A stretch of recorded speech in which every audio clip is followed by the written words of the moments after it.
and welcome to the Comic Conspiracy episode 551 for the week of Sunday, June 10th, 2022. My name is Ryan Higgins. Who's here with me this week? Brock Sager. Kevin.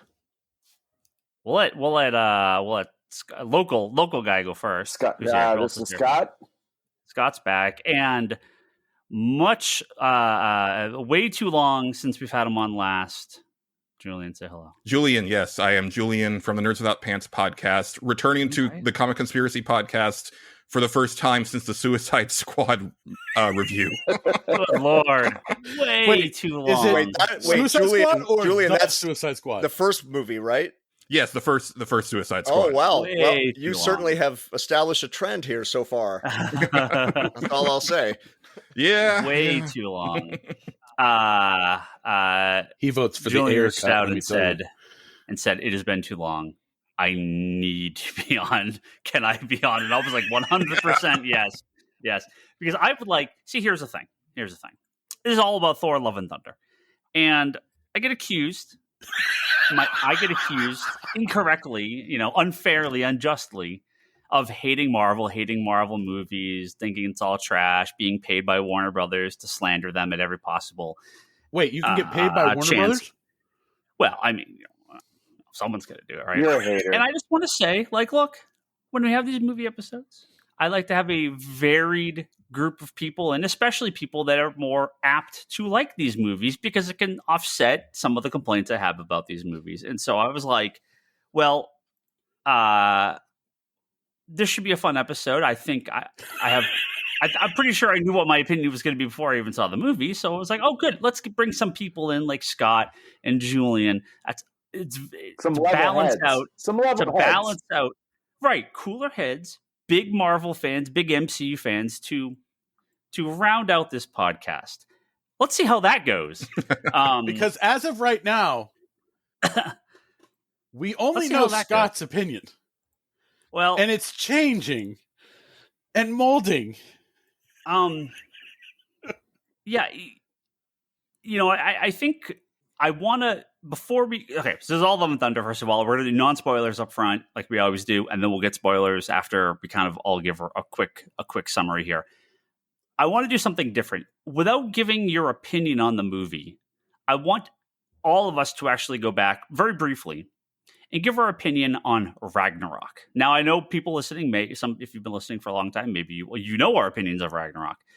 But I feel like that is an important piece in talking about Love and Thunder, because I think it sort of sets the stage for expectations and then the reality of this movie. So I notoriously really disliked Thor Ragnarok. I love Taika Waititi. What We Do in the Shadows is incredible. The movie's great. The show's great. Jojo Rabbit's great. Like I've heard Our Flag Means Death is incredible. I like him in Free Guy. Kevin, that thumbs up on Our Flag Means Death is great. Yeah. And also a movie, my random pick of the week to get it out of the way up front will be Hunt for the Wilder People. It's a Taika Waititi movie. Yep. I haven't seen it, but yeah, I know that's really good. I've heard that's really good. My problem is, Thor up until Ragnarok was not like a comedic character. To me, I feel like comedic elements because he was a fish out of water. Sure. And I'm okay with comedy elements in more serious action movies or adventure movies. Yeah, I totally am. No. Like, hey, like we all love True Lies here. I mean, I love like a good, like fun, I like Rush Hour or like Lethal Weapon, things like that. Like I have no problem with that type of, action comedy, in right? In my head, Ryan, you just sound like an old man. I like a good old, I like the Dukes of Hazzard was good. I never watched Dukes of Hazzard. That was just not my. You mean Scott, an old man who pulls out Lethal Weapon as the go-to example for Lethal Weapon? I'm throwing out True Lies, such a True Lies, such a good buddy cop movie. It's the best. I didn't say they're the best movies. I said they're a good mix of action and comedy, right? I mean, right? Yeah. Lethal Weapon is so good, right? It is good. Lethal Weapon's great. Well, Lethal Weapon is a pretty straight action movie. It's Weapon 2 is where the comedy really gets going. There's comedic elements. Yeah. I'm not saying it's a comedy, right? But comedic elements in more serious movies. Just stop trying to mask your real feelings, Ryan. Let's Star get to Wars, this. Indiana Jones, all these type of things have some pretty funny scenes in mostly serious movies. My problem with Ragnarok was it was a comedy, and it really shouldn't have been. And my fear going into this was going to be mostly the same.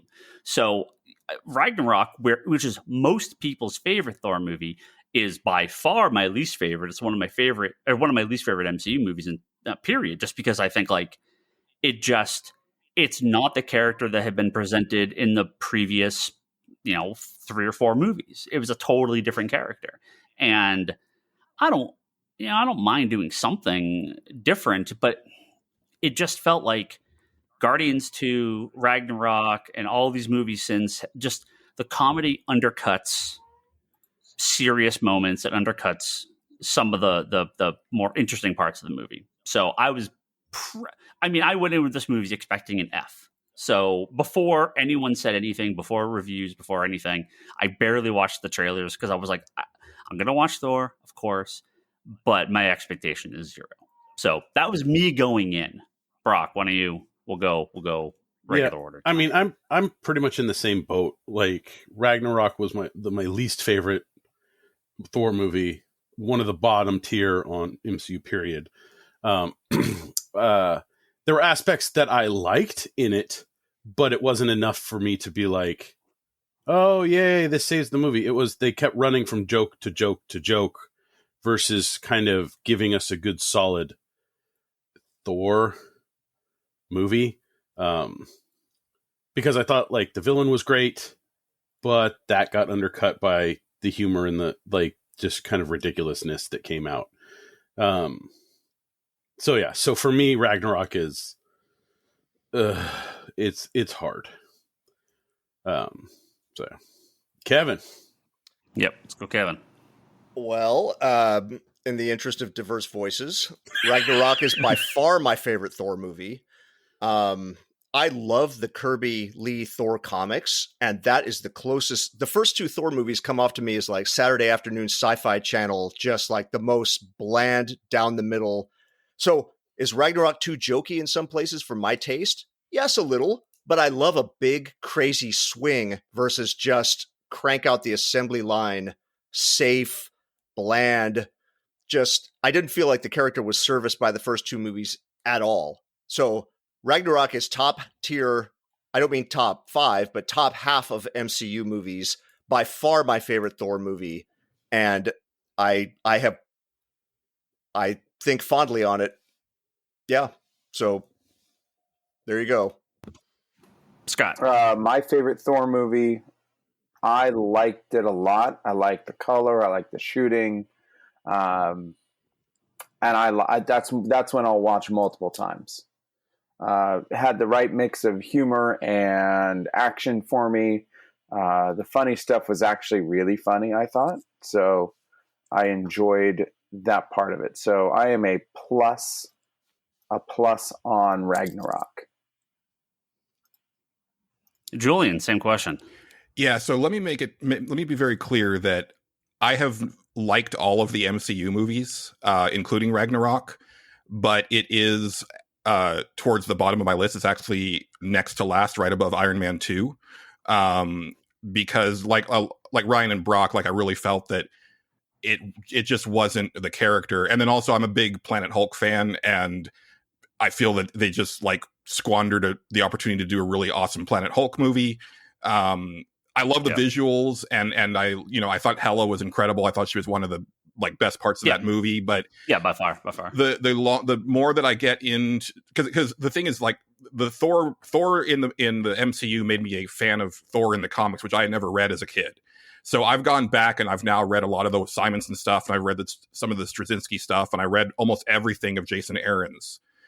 So I've become really attached to the character, and I feel that like, especially with the first couple movies, you could tell that they wanted to play it really safe, and they didn't think fans were gonna, or the audience was going to buy the whole like that he's the actual Norse god of thunder, and they really wanted to play it safe. And I think as the MCU has gone on, they've gotten more comfortable with getting crazier with it. Like, Doctor Strange is a good example where the first movie, it's like it's magic kung fu, and then now like 4 appearances later, no, he's just doing straight up like magician stuff, and it's really awesome. But I just feel that like Thor has been dealt the raw deal in his movies, where it's the I think it's the least trilogy, like the least of the big trilogies in the MCU. He deserves better. Yeah, I don't want to say 1 and 2 I think are like the greatest. They're, very mid for me. I think 2 is perfectly fine. I don't hate it. I don't hold on. particularly Did get you the hate. just say mid like you're freaking 15? mid in the ranking. Yes. Well, there's 30 some odd movies, so it would be around like 15 or 16. But yeah, for me, I think Captain America, the first one for First Avenger, I think is now the official title. Kind of went up on the viewing for me when I rewatched them recently. I think I was like, oh, they're actually maybe a little bit better than I remember. Thor was about the same. This I think they're good. I just they're not like, is that cat crying? That's Scott's cat. Scott's cat. That's okay. Scott's pussy needs some attention. Scott's cat wants to get their opinion on Thor. Thor. But yeah, and like 2 is, I mean, a lot of people hate it, and Iron Man 2, and like Julian said, right, Iron Man 2 is on the bottom of a lot of people's list. I just kind of don't get it. They're far from the best, but I think they're just like kind of average normal movies. And from what Kevin said, maybe that's the problem with them, right? Is that they're just sort of average, and average can sometimes be worse than bad, right? It's like, for sure. To me, go ahead, Julian. Oh, sorry. I was just going to say, I loved Dark World until I started reading Thor, and then I saw what they did to Malekith, and I was like, oh.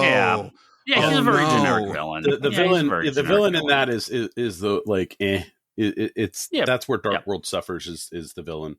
But I think that's a lot of the Marvel movies. The villains are kind of not the star. Thanos is sort of one of the rare examples where they do really well in Infinity War, right? I feel like the villains are kind of just... Yeah, Ryan, what to your point just a moment ago, all I was going to say was, to me, the worst condemnation you can give to a movie, a TV, any work of art would be to grade it a C. Yeah. Because a C is just, in essence, nothing. At least an F, you had a reaction. It got to you. Obviously, we all hope for an A+ on everything, or at least I do. Yeah. So to me, when I'm grading anything, a C is just like, I might as well have not seen, read, watched that thing at all. Yeah. Yeah. And I get that. We will, I mean, I don't even think we need like a non-spoiler talk about this. I think we'll just get into it. Because let's go. Reviews are out there and opinions are. Well, do we just want the quick? Did you like it? Did you not like it? Did you not like it? Did you not? No. Well, no. Will, I think that'll become pretty obvious pretty quick here. But I think, so we'll go full spoilers here from here on out. I don't know that I've seen a Marvel movie that's been this mixed, and actually way more negative reaction from people than I thought. Now, I want to set the stage here. I get a text from Scott. Whoa. Right Friday morning. You got a text in the morning that said, I love this movie. No, you didn't. Triomphe d'Excellence. Wait, what movie were you watching when you texted that? Scott, it was a group text. I saw what you messaged. I get a text from Scott that's like, you are going to hate this movie. I hate this movie. This is what Scott texted me. And I'm like, oh, you already saw it? And he goes, no, I'm in the middle of the movie. I'm texting you You're from the theater. You're texting from the theater, Scott Shea. I'm ashamed. I'm ashamed. Going back to think about, okay, I'll kick us off here. I'm watching it Friday morning, and I'm in the middle of it. Probably the first punch of cringy jokes.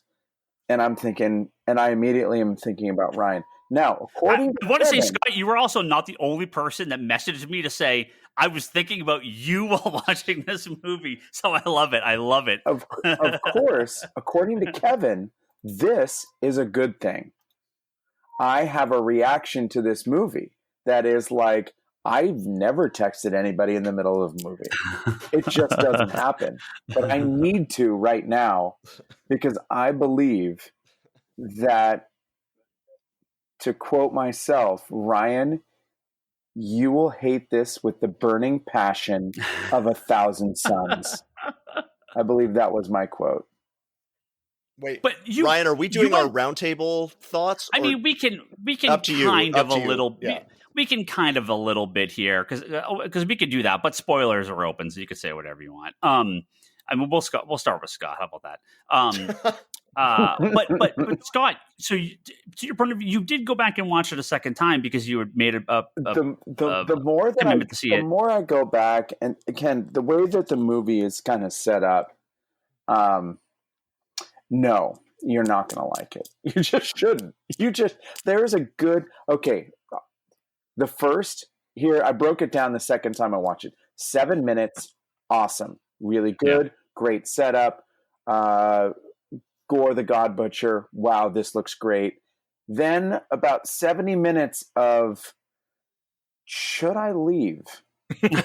I don't know. And this is on the second viewing. The second viewing, you still feel this way? No. Second viewing. This is first viewing. Okay. I just timed out those feelings in the second viewing. Yeah. I'm looking at my watch as I go through just so I can get the timing right.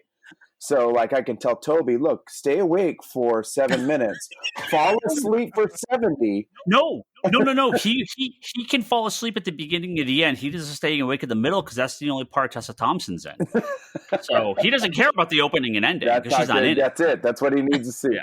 So my second time through seeing it, a lot of stuff changed. I do this a lot, like this, especially with the DC movies. I'll go back the second time around and for whatever reason, my brain will just shut off the crap that I didn't like. And I'll be like, oh, all right, that was pretty good. Well, so I want to go with you and then I want to go to Kevin because I want to start with the people that liked Ragnarok. And so the second time, did you feel like your expectations were sort of adjusted and you could just enjoy it a little bit more? Is that the second time? As I said to you multiple times when we chatted, it was, so if you liked Ragnarok and you liked the jokes that were Ragnarok based, amplify those jokes 10 times and then maybe lean into them a little bit more. Let's just make them more. And it was just too much for me. It caught me way off guard. Way off guard. And I just couldn't get through it. Second time through, I'm like, oh, this is what it's supposed to be. And then I'm like, okay, I can appreciate that for what it is. It's supposed to be this bad as far as jokes go. Yeah. Again, that's my thought process behind it. I don't know if that's what they were supposed to be doing, but I'm like, okay, I'm on board now. So second time through, I was on board, and that middle 70 minutes was not unbearable. Yeah. It's just compared to the first time. Yeah, no, the first time it's like getting caught with a sucker punch, and you're like, wow, this is really bad. I got to text Ryan. So Kevin, again, you said Ragnarok was mid. So no, Ragnarok for me top 10 MC. Yeah, top. Okay, so top, just not top 5, third, okay. but top 10. Top third, sure, yeah. okay.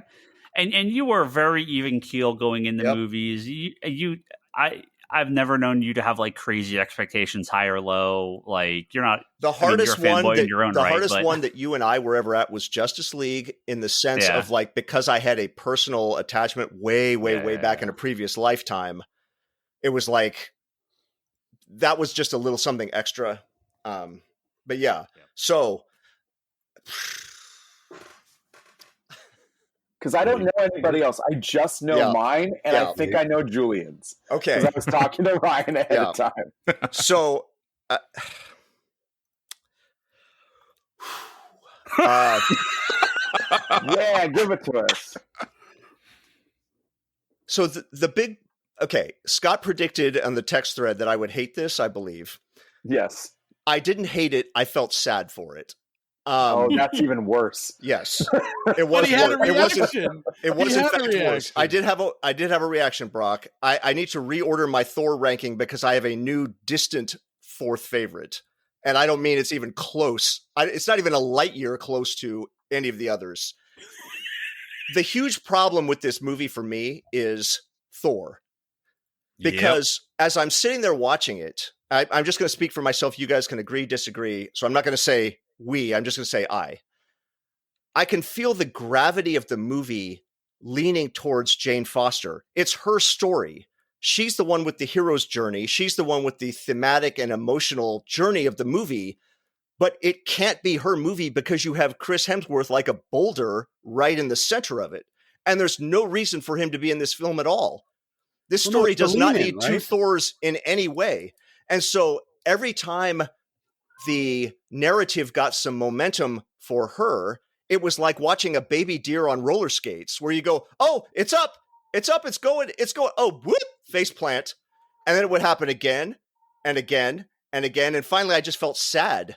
It was like all these talented people. I just felt sad. All hundreds of technical people, hundreds of millions of dollars, and all this time, and for what? For what? I didn't hate it. I was just like, in my opinion, Chris Hemsworth should not have been in this movie at all. Or if he's going to be in it, put him in the first act and have him dispatched by Gore, and have then her go, well, if the mighty Thor can't handle this butcher, what chance do I have? But I have to try anyway. And there's the hero's journey. The problem with Thor is we've gotten 3 movies and the 2 Avengers, Infinity War, Endgame. His story is told. We followed his arc from him losing his mother, his father, his brother, his kingdom, and then becoming a hero again. The Thor story is finished. So in this, there's nothing for him to do except quip and fight. There is nothing else. It's all surface. And so the only part I hated, and I'll save this for later. I know we're in spoilers, but I'm just going to make this one sentence and then tag off to Brock or whoever's next. The one part I legitimately hated, and this is going out to Scott, is the ending of this movie is almost a war crime. It is an atrocity. Scott, the ending of this, I walked out going, I don't want to see another Marvel property for 6 months. When you say ending, do you mean like post-credit scene? No, I mean like the ending of the main movie is criminal. It is. The last 10 minutes of this are among my least favorite MCU output in any media. Yeah, I'm inclined to agree. Okay, but anyway. Well, so okay, hold on. Just so I know, just so we're on the same page. Again, we're full spoilers here. So, are you talking like the battle with Gore? No, and after that, Thor dying. After that, Jane Foster dying. After that. Oh, just back in the stuff with Chris Hemsworth and a new friend. Oh, that okay, yeah. Because I for me, it's like them killing off Jane, because I thought going into this, the only reason that I thought that they were doing Gore was to get Hemsworth out of the MCU, Thor, not to kill Jane. Hold on. I saw this movie this morning. What happened after that? What happens in the last 10 minutes of this movie? Thor gets a new roommate. Oh, sure. Okay. The kid. Oh, I didn't mind that at all. Oh, Jesus, Scott. Sorry. Find me an F, jackhammer down to the center of the earth for the next grade down below that, and that's where I'm planting my flag. Okay, we can get to that. So, the reason I wanted to ask Scott and Kevin is because, to me, I want to hear from people that loved Ragnarok and hated this movie, because they're the same movie. I just don't get it. Not even close. No. It's a bunch of jokes. The plot's all over the place. Nothing makes sense. They ruin the characters, and the show is over. Like, they're the same movie. So are we doing your review now? I didn't hate this movie because I went in expecting an F, and I got like a D, and I'm like, okay. I mean, it's just as bad as the other one. Like, I don't get what's the difference? You didn't try to fail as hard. Well, the other one is a Thor story, and this is a Thor story with Thor as a guest star who shouldn't even be in it at all. Yeah, but it's the same with Hulk and the other one. Like, they're both pointless. Like they ruin They ruin Ragnarok, and they ruin Planet Hulk in Ragnarok. They ruin Jason Aaron's entire run in this movie. Like, what's the difference? It's the same amount of. And to me, I actually thought, Scott, if this was less jokey. I think it's more centralized.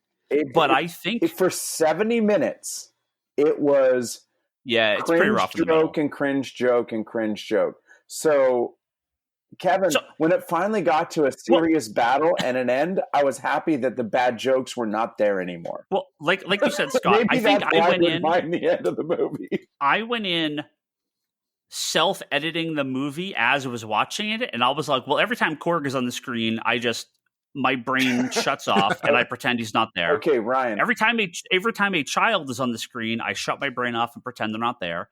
So your brain was off for 50% of this movie. Tooth Gnasher and Tooth Gnasher and Tooth Grinder, right? They never spoke. They never had one audible sound through the entire movie. It was edited in my head. They were to stop. They were all Odin's awesome goats and not something else because they were the meme. Because clearly they wouldn't make the 15-year-old goat screaming joke meme. They wouldn't put that into a movie because that obviously makes no sense. So as I'm watching this movie, I'm like editing it in my head, and I'm just like, well, that didn't happen.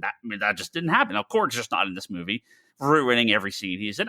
The goats don't make any noise. They're awesome. But Ryan, the goats had a fucking awesome scene where they wrecked house like they were supposed to in the movie. So I just pretended that scene existed. So as I'm watching this in my head, I'm like, yeah, no, that scene just didn't happen. I'm just going to keep going. But it did, and that's the problem.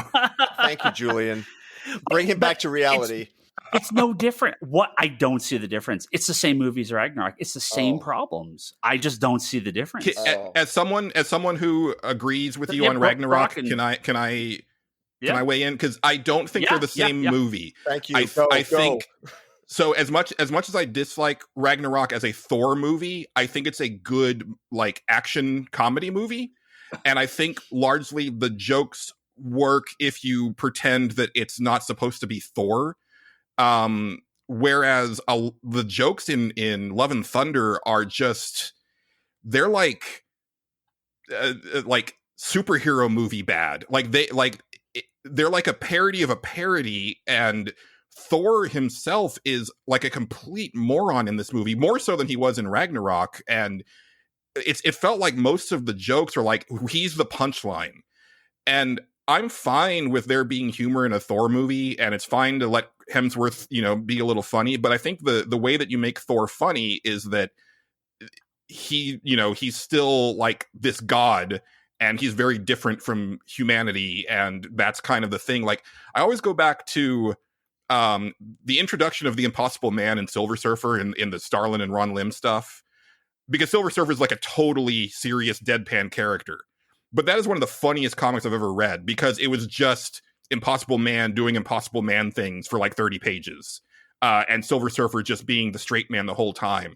And that's how I think you do comedy with Thor, and not this. And I'm sure we'll talk about the whole love triangle with hammers and axes later. Gotta love your weapons, baby. But I guess to continue with my thing is that I watched the first trailer and I was like, okay, I didn't cringe through that. This might be all right. Second trailer, they showed Jane Foster. I'm like, cool. She looks just like the comic, and I love that run. I love that story. And then I had to watch the third trailer, and that's when they showed him do the splits to stop two vehicles from running into him. You saw that ahead of time? I saw that ahead of time, and I was like, oh, no. Terrible. So I might have not gone to see the movie if that was the case. My expectations were very low. And again, let me reiterate, never not liked an MCU movie, including Eternals and Iron Man 2 and Iron Man 3 and all that stuff. I hate this movie. I hate it so fucking much. It ruined my evening, and the more I think about it, the angrier I get. And I'll go ahead and be that guy. I'll be that nerd. It's like, this stuff is very important to me, and like I've really loved what the MCU has done, and they've made me really care about these characters in a big way.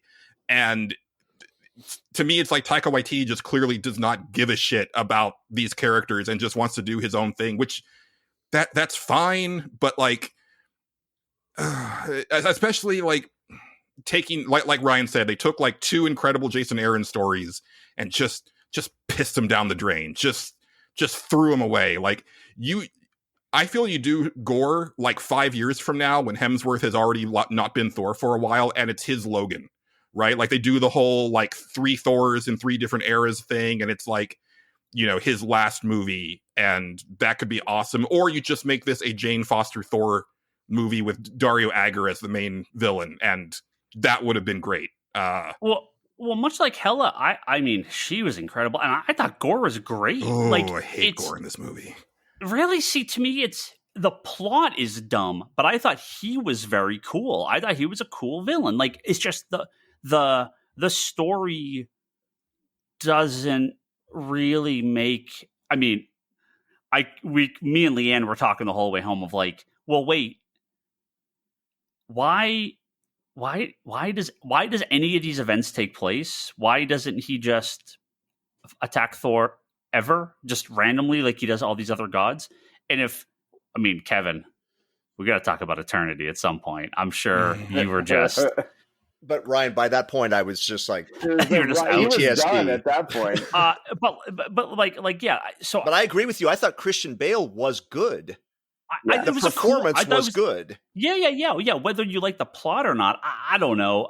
It's a little different from the comic, but it's the same. It's a pretty similar concept. And I thought he was creepy and neat, and I thought the stuff in the Shadowland was the best part of the movie, like by far. I agree there.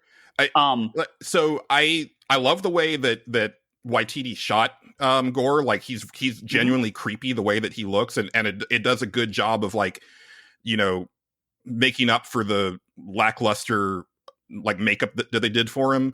But my thing was that, and I feel this way with like a lot of the actors, where it's like just getting like asking them to ham it up in just the worst way, where I feel like the direction for Christian Bale was like, okay, Chris, this is what I want you to do. I want you to imitate Emperor Palpatine from the Star Wars movies, but but episode 3 in particular, and then combine that with Jared Leto's Joker, but then increase the ham by 45%, and that's what I need from you. There were just some parts where Christian Bale was talking. I was like, I know this man is like a wonderful actor. I have seen him in many things that I love him in. What the fuck is this? The Jane trying to come up with a catchphrase thing, honestly, just no. Just no. I laughed 1,000 no's. So our audience was pretty full. There was a pretty good, I'd say there was a decent chuckle at a number of the jokes. Not all of them. Quite a few of them did not land. But there was definitely 1 or 2 people that found the movie very, very funny when most people didn't. I laughed one time, and that was with God Bow, Emperor Bow. I don't remember what they called it. I think I texted you right there, and I was like, that's it. You've had enough. I think it caught me off guard because it was just like... what the fuck is this? It was just over the line of being stupid. I was like, okay, that was actually kind of funny. But like... Yeah, like every scene with Korg is just the worst scene in the movie. So who's worse, like, Korg or Jar Jar Binks? Korg. The answer is Jar Jar Binks for everything. So you're wrong if you don't answer Jar Jar Binks. But it's sort of the equivalent. The fact that I'm asking if they're in the same category, that's telling. I just don't know what that character was there for. Like he doesn't tell the story. Well, yes, Ryan, that's the problem beyond just Korg. Yeah. Like this should be Jane Foster and Valkyrie as like a buddy, quote unquote, buddy cop movie, and everything else is extraneous. Because that's the story. It's those two and Gore. That's the narrative. So even some of the setup, like, Fat Thor leaves the Guardians, and they're like, oh yeah, no, we just fixed that in the first 2 minutes of the movie. Like, no, we just move on from that immediately. Like things like that. Just there's a bunch of this. Just like none of it really made sense. Like I think what Scott said, I pretty much agree with. I think the opening scene with Gore is great. I thought that first, even though that god was kind of a goofy, but not like overly goofy. Like I thought that opening scene was awesome. Like I was like, okay, he's a badass. Like cool, let's see where they go with this, right? But I was just prepped, I think, for the rest of the movie to be like, well, it's going to be all dumb jokes, and it was. And to me, it just, I don't know, like it was dumber than dumb. It was dumber than dumb jokes. It was. If it went a little further, then it might have been good. So here's what I liked. I liked the opening scene. I like the opening scene to the credits. I like to the title sequence. I liked gore overall. I'll disagree with Julian a little bit there. Yeah, it's fine. Yeah. He maybe broke a little too much Joker-ish, a Joker a few times, but I thought he was pretty creepy, and I thought they did a pretty good job. I get questions on the plot around it, but I thought he was pretty cool because I don't know that I've really seen a Marvel villain quite.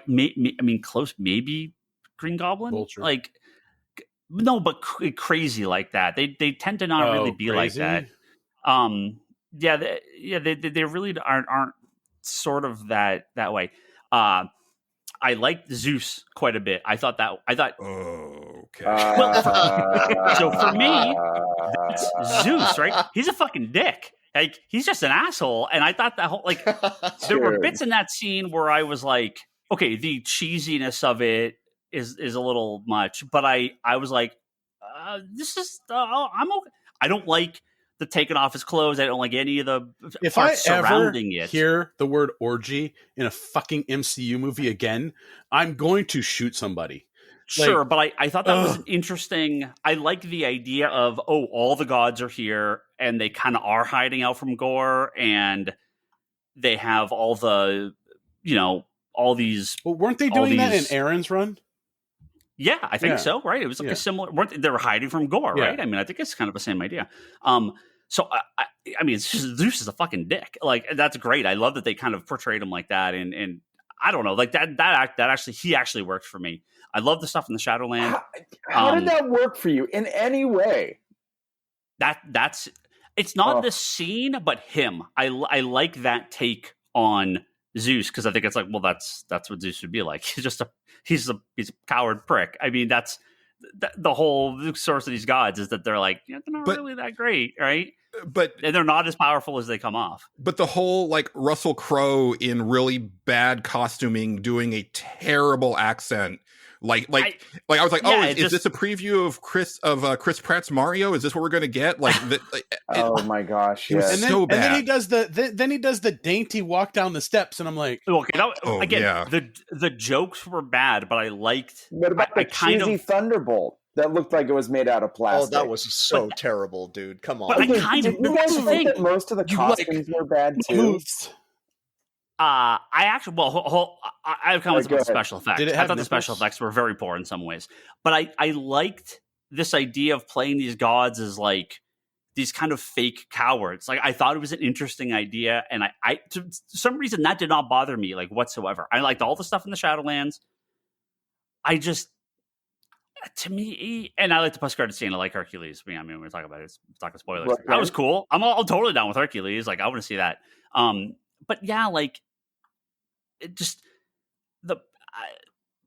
everything else felt like just kind of wasted, and it wasn't very funny. And yeah, I don't know. Like, so what do people like? I guess let's we haven't heard from Brock yet. That's a good part. That's a good part to talk about. Oh yeah, Brock.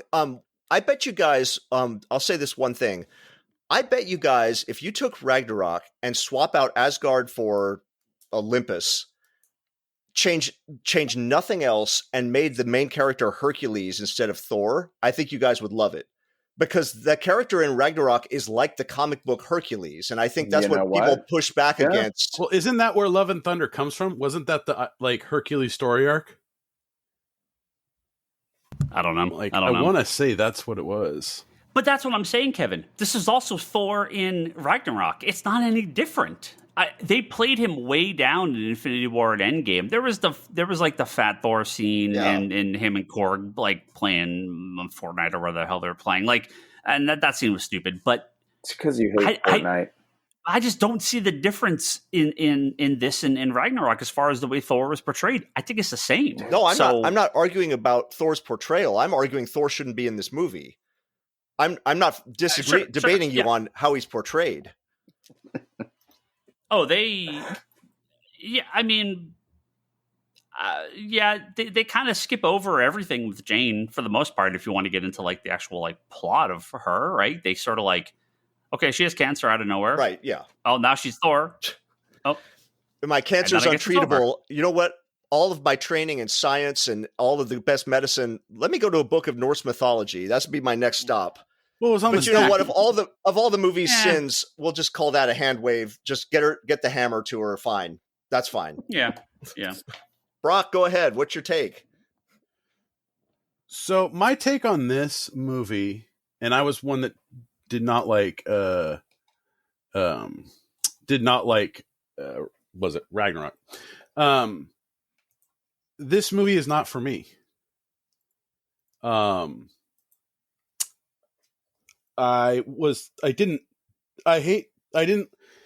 went in with low expectations, and the jokes were crap. The stuff with Thor being ridiculous and like the jumping and, you know, stopping to ship things with his legs, I was just like, oh, for fuck's sake. It did feel like what's his face directed that scene. James Gunn, the whole Guardian stuff. I don't know. That felt different. no, I wonder if he helped out with that. That was I think was pulling from what he directed on Infinity War, right? Or it was Endgame. No, it was Infinity War, where they, you know, where they're going to get the axe, right? Because that awkwardness was there. But for the most part, the movie, I was just kind of numb to it. I was like, okay, this is happening. Jane is cool, awesome, but you cut away right when we're going to figure it out, and then you tell us what happens. The stuff with Gore I thought was fantastic. I was a little disappointed with how they mixed most of Jason Aaron's run up with Gore and the Mighty Thor and all of that stuff. But again, they were picking and choosing what worked for them at the time. Valkyrie was fine. I mean, I enjoyed her more in this movie than I did in Ragnarok. I hated the gods, the interpretation of Zeus and all that stuff. Like, I was just like, fine, this is your... I don't know why that worked for me. This is your interpretation. I get it. People can interpret gods differently, and that's perfectly fine. But to me, this doesn't work. And then all the stuff leading up to the end, it was just kind of, okay, you took us on a journey, and you're like, well, there's going to be loss in this and all this stuff, and we're going to put kids in danger. And, you know, I knew going in that most of the kids like that were in it were like basically just the actors' kids. So like all the kids that were captured and stuff were like Hemsworth's Talk kids. About the kids next. Let's talk about the kids next. Well, they didn't exist to you, so you can't talk about them. So like I already knew that going in, so I was like, oh, okay, so it's kind of a family affair. And I kind of just looked at the movie and went, you know what? I could bring my kids to this movie and they would enjoy it. And it's something for them. It's not necessarily something for me. And I think once I kind of realized that, I was just more of, okay, I'm just watching this movie. The end was humorous, but I think it ended again with, all right, well, that's a to be continued Thor movie that we're going to get another thing. But yeah, I did feel that like Jane was kind of like her story was not as powerful as it could have been. And the jokes that she did with her catchphrase was just outright dumb and were like made the character even worse. So I don't know. If I could say anything, I would, for me, this movie is a horrible, horrible film. Not as bad as Ragnarok. But I think that for a younger audience, like my kids would probably like it. So, and like we've been saying with some things, not everything has to be for me. So, yeah, but this should be for you, no, right? No, I don't care if Miss Marvel isn't, but this is based on Jason Aaron's Thor if run. It was this Jason Aaron's Thor, not directed by Takahiti, whatever. Like, yes, I would want it. Waititi. Which, funny enough, he's in Lightyear as well, and I liked him in that. Taika Waititi. Yeah. Oh, he's great. Yeah, in Lightyear, he's just great. not Thor. Yeah. I did like the nod to Norse mythology with, was it Korg becoming a face, basically representing like I can't remember the head. It's in Norse mythology. I hated every Kevin, scene. you know what I'm talking about? Korg face. Like the head in Norse mythology. What's his name? I do know what you're talking about, but I can't tell you the answer that you're asking for. But I liked like the nod to that, you know. I like the whole pantheon, like different gods thing was great, listing off all these different gods. But yeah, overall, I think it was just not for me. Yeah. Talking about the kids. You hate kids. Anything to do with kids, you fucking hate. I mean, just generally speaking, yeah, just sure. Get off my lawn. Kidnapping kids, crushing kids with the head. Kidnapping kids is great. Crushing kids with the head of a Celestial is great. Like, that's all wonderful. But giving kid Thor powers and having him run around with a bunny rabbit with lightning bolt shooting out of their eyes is a little eye rolly. I wonder how many of those kids were slaughtered.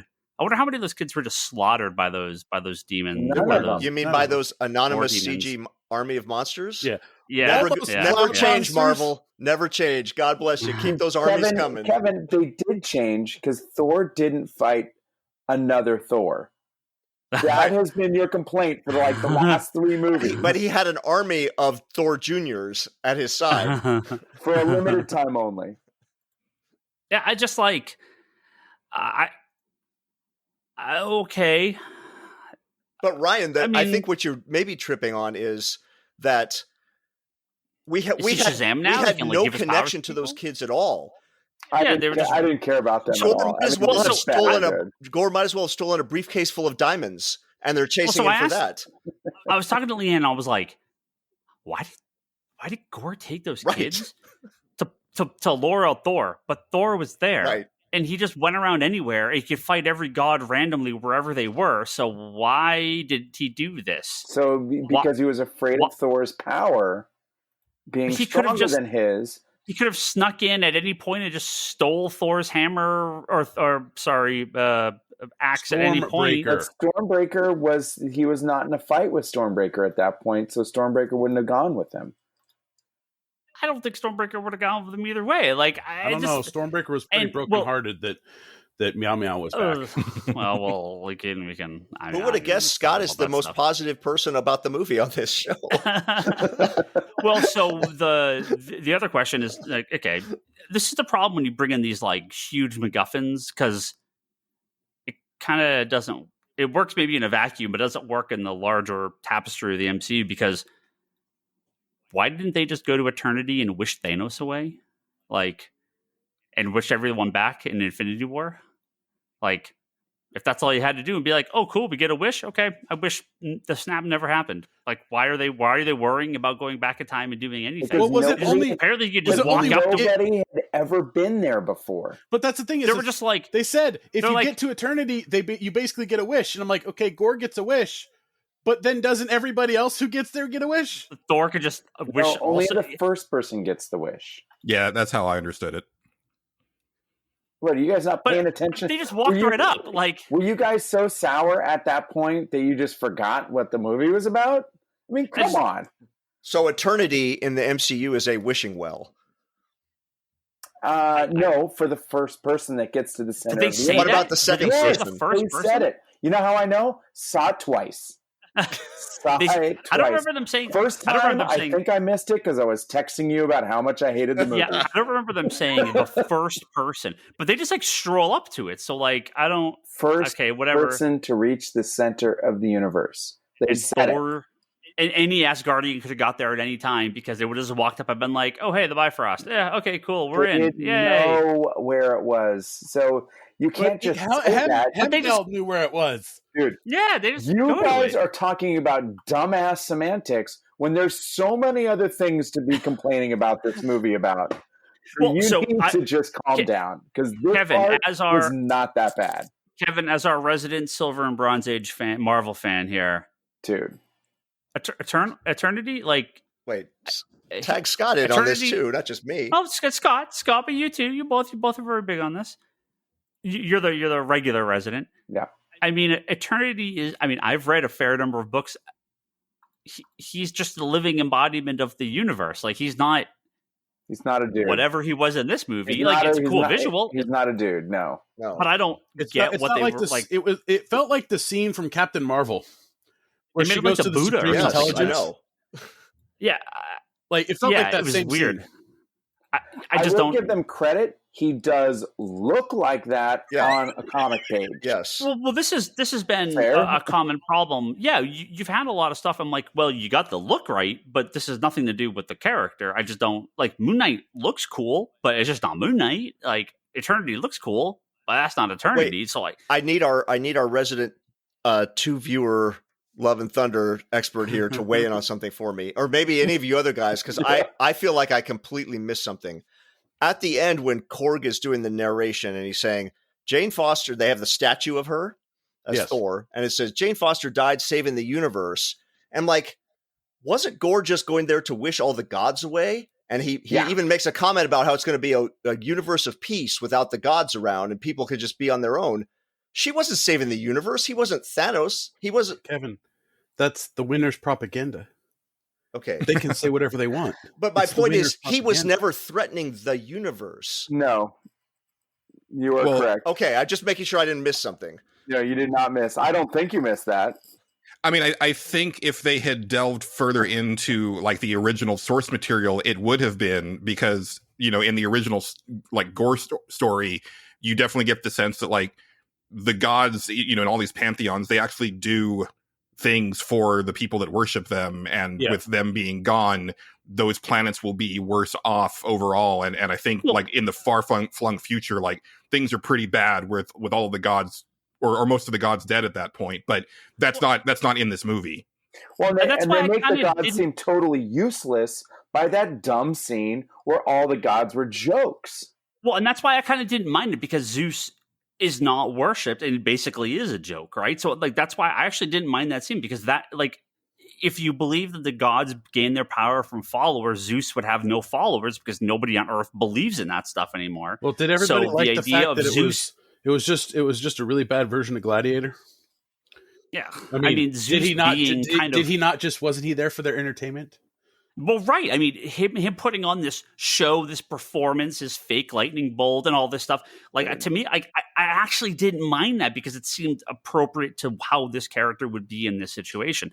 But yeah, I mean, the real gods were all off being killed in their when they finally talked about Gore destroying gods, he was annihilating gods and he was annihilating worlds. But I don't think they really established that he was wiping out gods and what gods created. Like, I think I wish we saw that. Yeah, you know, like a lot. Yeah. I would have. I mean, even if it was narrated by Korg, I would have been like, fine, whatever, just give it to me.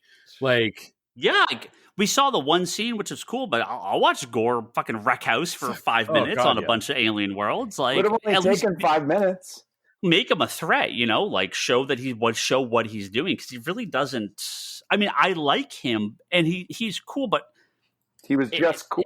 There was not follow, a lot of depth. Yeah, well, like they I had the depth him, there. They just didn't expand on it. Well, his army doesn't do much. He kidnaps a bunch of children. So like, well, that was the Jeff Johns Green Lantern, Yellow Lantern. What's her name? The one that steals all the babies. Oh yeah. She's cool. She's great. I saw that and I was literally thinking, this is from DC. Like, you guys just stole that. You just stole that. Does Gore do anything like that in the comic? Like, am I forgetting it? I'm fresh off of rereading. I'm reading the Aaron omnibus right now, and I have it fresh in my memory. And no, like his original plan in, like, at first he just goes around like killing gods one by one, and the Necrosword it basically makes him immortal. So he does it for like 1,000 years or something like that. But then Thor beats him, and he decides to do a different thing. And so then he actually like goes to some planet where it's a bunch of time gods, and he slaughters them all to use their blood to make it like basically like a time portal. And he goes to the beginning of the universe to get like a celestial's heart, and that powers the god bomb. And then he's like harvesting god blood for like another 1,000 years to basically. God, this movie sounds so amazing. Yeah. Just imagine like they get like Hemsworth's younger brother to play like Thor in like 934 AD, and then you have like a his younger brother was actually in this movie playing Thor. Yeah. Again, he was in the other one too, right? Yeah. Yes. Okay. Yeah. And then you get like a CG. You get like a CGI'd like younger version of Hemsworth to play the Avengers Thor, and then you get like Hemsworth 5 years from now with like a little bit of aging makeup to play Thor thousands of years in the future. That's the movie that I want. Yeah. Well, I think that like again, the young kind of doesn't really know what he's doing, kind of pompous, jerky Thor that we got in Jason Aaron's run. I see that, and I'm like, okay, I get that as that character. But what we got from Thor, Dark World, his Avengers stuff, I was like, okay, this is a more mid-range Thor. But then it's like they reverted back to that younger Thor. And I'm like, with Ragnarok and, him in like Infinity War and Endgame, and I'm just like, Yeah, in Aaron's run where they portray him when he's young and really stupid and kind of brash. And like, I wouldn't have minded that, but it does feel like a weird regression from what he is in the first few movies. It's just like Kevin was saying earlier, it's just not really. And okay, I have a quick question. Did anybody, or did everybody like or hate whether or not you care, but the leaning, look at the people that you love, and he kept leaning over. I mean, that was a joke in the trailer. Like, it's so bad. I'm like, what is this trash? Well, no, that was the first trailer, and when I saw that, I was like, well, I know exactly what this movie is going to be. It's going to be exactly the same as Ragnarok. It's the same type of joke. So yeah, no, it's to me. That one actually worked for me okay, because it reminded me of like the dynamic that he established with Star-Lord at the end of Endgame on the ship. So I just thought it was a continuation of that, and I thought that was fine. Like the stuff with you can take the ship, it's my ship. Like that stuff was fine. The whole like look at the people you love and the whole leaning thing. It's like, but it's the same. That's garbage. Like let me spin on the chain too many times in Ragnarok. Like that's what I mean. It's the same jokes, right? To me, it's the same jokes. Maybe it didn't.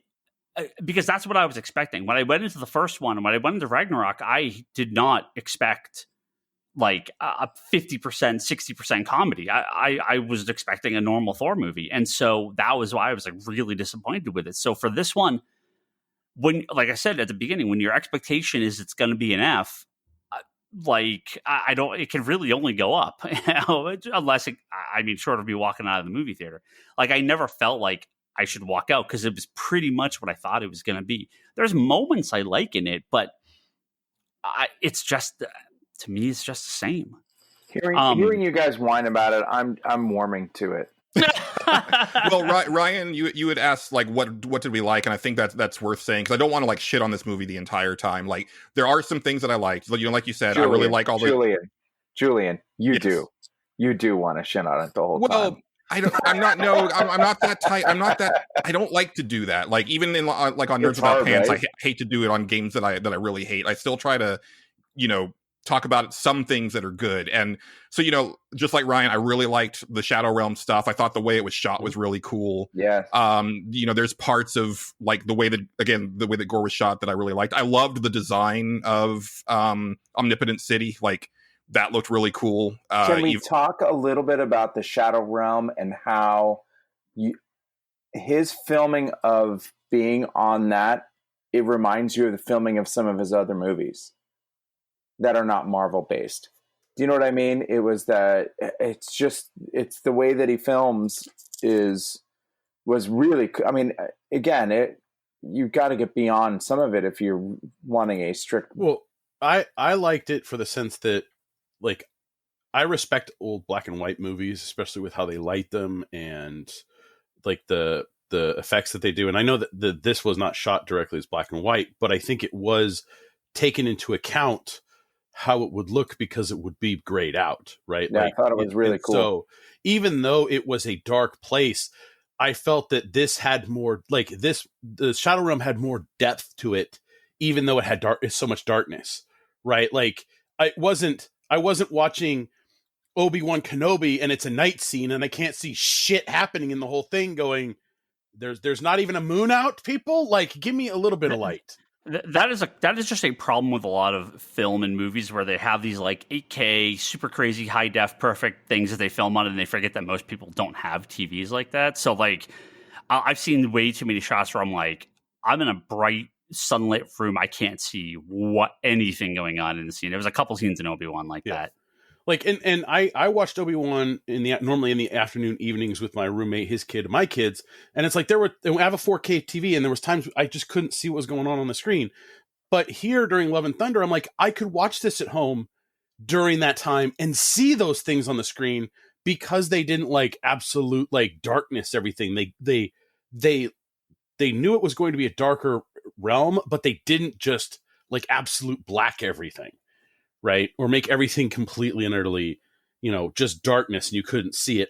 Unless it was something where like Valkyrie is pulled into darkness and Jane's pulled completely into darkness. Like that I understood. But otherwise, you saw characters and you could see them with their struggles.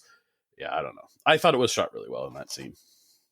All right, go ahead, Julian. Sorry about Oh, no, it's fine. The other thing I was going to mention, and y'all might disagree, but I really enjoyed the way that they kind of fleshed out Thor and Jane's relationship, like when he was on Earth with her, because I do like it when they kind of allude to the fact that these characters aren't just like inert when, we're not seeing their movies, right? Like they have adventures and they have lives that go on between these stories, and I thought they did a good job of establishing that. Because and they had to do a lot of work there because as I've said, like I think that like Thor's movies are like the weakest of the bunch, and they didn't really do a great job of establishing that relationship in his other movies. So doesn't she just break up with him in Age of Ultron?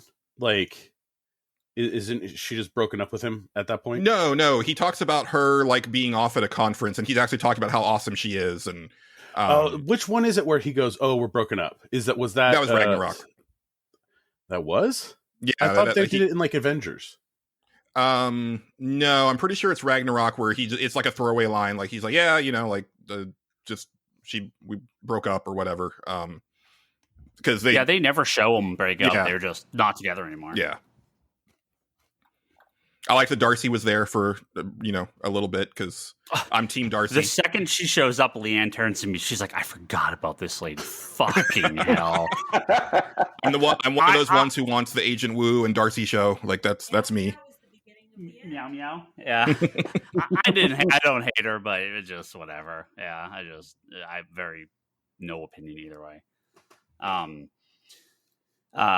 Yeah, who else? Kevin, you gotta like something, or Julian, of course. You keep if there's something else you like. I mean, that was the main stuff, and we've already covered, I think, some of the other stuff. I mean, I love Jane Foster's costume. I think that was great. I hate the fact that when Thor sees her, he summons one of the worst Thor costumes of all time, which is like the one that it was actually during a story that takes place like with like the gods of Olympus. And I think it was like the bearded Thor from like Infinity Gauntlet era, like Thunderstrike. Yeah. That's because I hate that Hemsworth doesn't wear the helmet, and then when they give him a new helmet, it's like, oh, but it's the worst helmet. It's gone in 2 seconds. Yeah, that too. Yeah. That's every comic movie. They just take their mask off every single moment they can. They do it for the action figures, baby. Kevin, I'm assuming you like seeing Hercules at the end. I'm sure was that a high point. I had to be. Well, I had to. That was after I had already been slapped in the face and pissed on by the actual ending. So I was less enthusiastic than perhaps I would have been. And how can you like a Hercules from that Zeus? Ugh, the worst. But Ryan, I complimented Christian Bale. That's something cool. The Shadow Realm was very cool. The Eternity looked great. And that hall that led to Eternity, that had the tribunal and the in-betweener. That was cool. Super cool. Yeah. You're like geeking out. You're like, I know those guys. Let's do something with but them. It's all just wallpaper. It's nothing. Does anyone else find it funny too that so like a big part of Infinity Gauntlet was Thanos just like taking out all these guys, and none of them were introduced until after Endgame? So I got introduced to comics through Silver Surfer, and so I was there like as Infinity Gauntlet was happening. So that stuff is like very near and dear to my heart. And as much as I love like Infinity War and Endgame, like every time that I watch it, I'm like, this is a Silver Surfer story, and like there's no Silver Surfer and there's no Adam Warlock, and like there's not that scene with like all of the cosmic, beings like trying to fight Thanos all at the same time and being beaten. And I geek out every time that they have like a any type of allusion to like the Living Tribunal. This is like I think the third reference to him so far, and like at the end of Eternals when they introduced Star Fox and Pip, I was like, I just love the cosmic stuff so much. Did you actually make that noise? Did you actually make that legit noise? I was the only person in that theater. I was like, like I was so happy. People are like, "What?" And you're like, "No, it's cool, really." No, it's the only person there. It was fine. I could geek out. It wasn't because of the characters. It was because it was Harry Styles. Can we talk about the ending, please? No, before then. Yeah. So second viewing, guys. Don't tell me second viewing you liked it, please.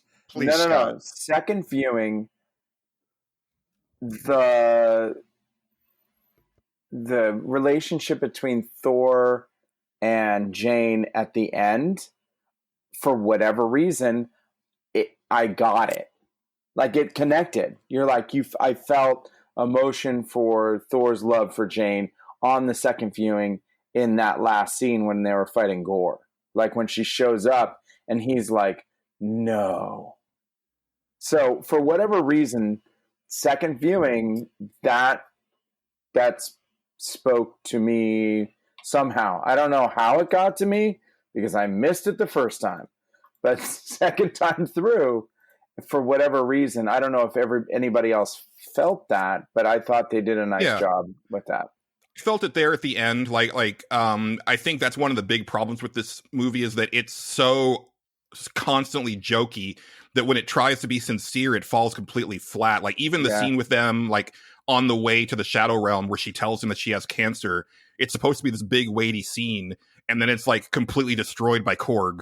And there's just so much of that. And I did think it worked at the end. Also, to circle back to the kids, that actually gave me chills a little bit. Like once the music kicked in and they started to do their charge, until the kid with the fucking stuffed bunny starts like twirling around, lighting like shit on fire. Yeah, like parts of that actually worked for me. But then this isn't for us; it's for kids. It's for that's what I'm saying. Like I liked that up until like he just couldn't resist to make it dumb. We're watching a Disney property now, people. They gotta hook them young.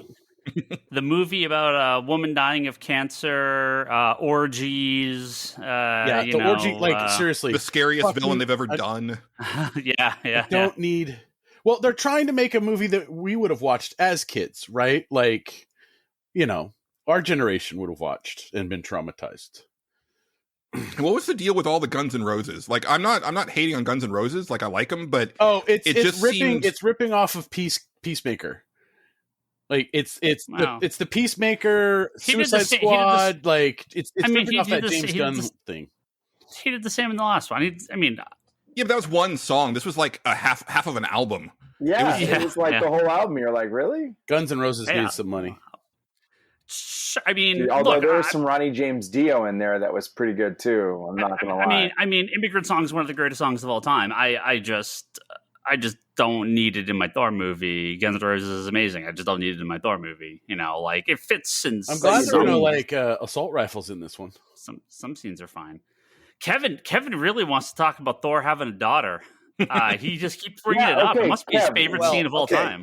You just hate it because you know how you know how I'm off base with this. I'll even because what was so satisfying is that all of the Thor that we've tracked through all these movies and all these years, and how you knew that the one thing he really wanted was to be a single dad and have a crime fighting partner. And that's just where it's been driving towards. And so we finally got that satisfying payoff.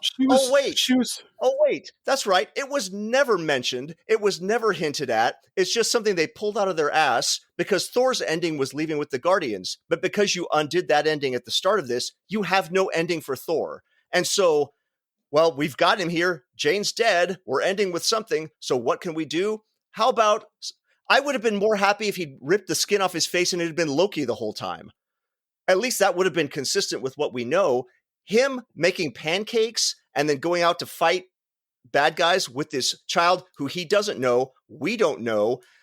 His only knowledge of Gore was as a guy who's tried to murder him and his loved one for the entire movie, and then pulls this little girl out of a portal and goes, hey, will you promise to take care of her for me? It could be the Omen. She could kill Thor in his sleep. He doesn't know. But he's like, yeah, brother, I got it.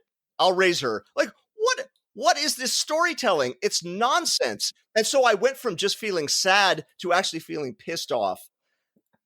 It was horrible, man. It was horrible. It was thematically horrible. Character horrible. Jokes girl is actually his daughter. That's actually Hemsworth's daughter. Fine, great. In real life, fine. But I'm saying, think about in the world of the movie, it makes zero sense. She was too big to put in a baby carrier on the front of his chest.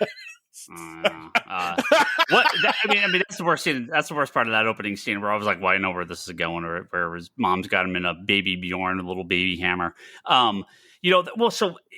They mentioned it at some point in the movie. Like they're like, he'd make a great father one day, or saying he'd make a good dad, and he made pancakes for Jane in a previous scene. So when they said that, I was like, see the foreshadowing here. Oh, sorry, man. I don't understand. That was an end credit scene in the was wasn't it? Like, dude, I knew Thor was going to have a baby at the end of this. It was just obvious, Kevin. Yeah.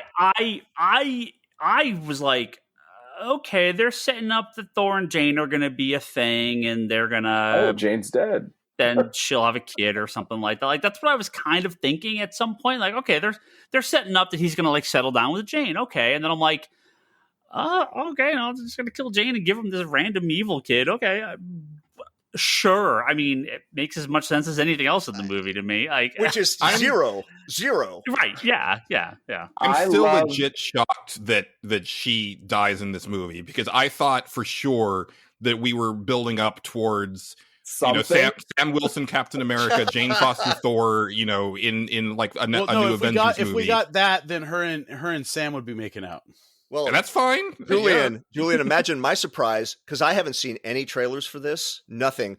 I assumed this was all Jane Foster Thor with maybe a Hemsworth cameo. That's what, and I agree. That's exactly what it should have been. Definitely. I thought this was the run, the comics adaptation. Yeah. I wish I had been right. Yeah, I wish I'd been right. Yeah, I mean, if you're it's my favorite thing. If your belief is so loving thunder, baby. If your belief is that Jane and Valkyrie got shafted in this movie, I'm not going to disagree with you. I just didn't think that was going to be the case. If she took over for Thor, maybe I would have been okay. Hemsworth is out. Portman's in now. She's going to be Thor for 10 years or whatever. Whatever. I don't know. Like, I would be like, okay, then this is going to be him getting out. But I just kind of assumed this was going to be Thor and she was just going to be a part of it. But I didn't think she was going to die, quote unquote, whatever. She's in Valhalla now. So, I expected that she was going to stick around. So that's a little surprising. We're going to have happy ending for Thor because when he dies, to usher in the new generation of Avengers, he's going to go to Valhalla and he'll be reunited with Jane, and it'll be a wonderful, wonderful bow tie fucking moment. But with that, I mean, in theory, and then the goats will come in. It's just you got to stop. How? That. Like, why did we not get a scene of them just fucking wrecking house? Like the goats, they're great in the comics. I love them. Yeah. Like they were just the meme, man. Odin's goats. It was just the meme. Like, why are they like some goats from some random alien race? Like, why didn't they just make them what they are in the comics? And I think the goats is like a really good example of like him, like the director just not having any restraint. Because like even when they land on the Shadow Realm, which is like this big climactic moment, right? Like they're going for the bad guy. Into it. And they after they land, it's like they have to do it one more time, and it's like, okay, you just deflated any of the tension that I had going into the scene. Thanks a lot. Like. I don't know. It just felt like any place that he That- could have been reserved, he was like, no, fuck that. We're going to 11. And to me, that was Guardians 2 and Ragnarok. It's the same problems. And so I just, my question really is like, what is happening in those movies that I'm seeing that other people aren't, because to me, again, especially Guardians 2, every single joke, you could just cut right out of the movie and it doesn't change anything. I know, you've seen an edit of it, and apparently it's amazing. Yeah, every joke you can just cut right out.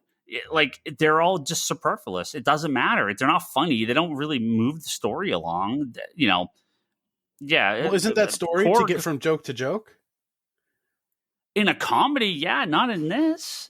Like, if this was, Wacky Thor Adventures, the half an hour sitcom, like, sure, go do whatever you want. Like, but this is, Ragnarok, Planet Hulk, Gore, Death of Jane Foster. I mean, these are not jokey comics. Why are the movies jokey? And I really like. I kind of took. See, I'm going to be that guy. I mean, I kind of almost took it personal because I really feel that like Taika Waititi just like took glee in shitting on the way that he got rid of the Warriors 3, and then the way that Korg is like, oh yeah, they killed these guys, whoever they are, and it's like, yeah, like what's that about? Yeah, like, that's kind of like, because now fucked up, but I'm like, now that I'm a fan of the comics, it's like they're so important, and like I dream of an era where, or like an alternate timeline where we got Thor movies that had, the Warriors 3 as a major component, and Balder was there, and the Enchantress was there, and Sif's like just like she just gets like shafted in this movie. Yeah. You're like, well, it's like, what the hell did she do to you? Like Sif is cool. She's like, I'm dying. I'm on the, well, no, you survived the battle, so you won't go to Valhalla. And it's like, even her scene, it felt like he was directing her to be as cheesy as possible in what was supposed to be kind of like an important scene, like with weight. It's just oddly cruel to a cool female character, and I didn't quite get it. Well, let's be sure. Let's be sure when we're pointing fingers, Taika Waititi's not just off in a dome somewhere with nobody overseeing it, and then he delivers the movie, and people go. Kevin Feige goes, "Oh shit, I don't agree with that. Oh well, we're stuck." Like, it's an enterprise here. People are in agreement.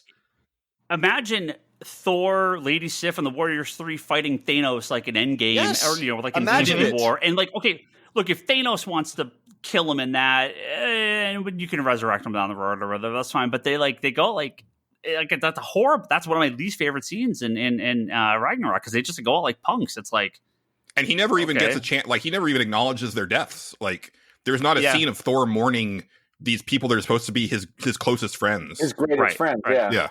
Well, he didn't really get much time to mourn his dad either. Yeah, that's true. Matt Damon did, though. Now, I will say this. The continuing joke of them playing theater versions of shitty-ass things, I like that. That's funny. Yeah, like, I feel that funny.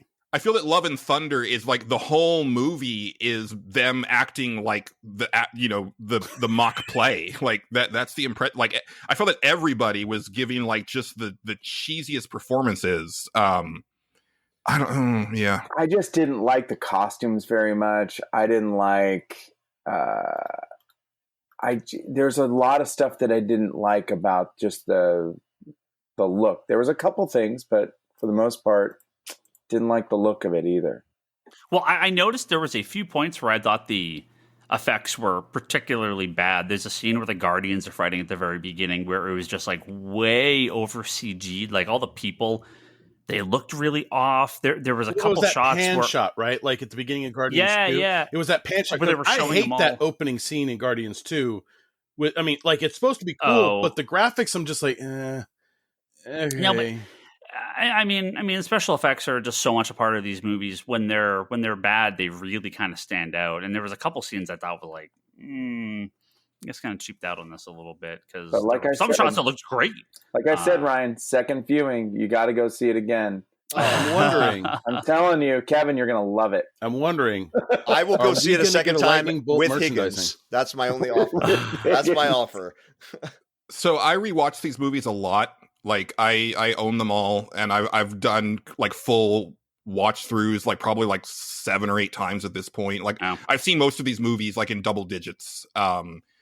And this one I'm debating on if I should buy it when it comes out. Like, right? Part of me is like, well, I need it because Target- it's part of the MCU. But No, then I'm like, but does this matter though? No, it doesn't matter. No one's going to know. No one's coming to inventory your collection.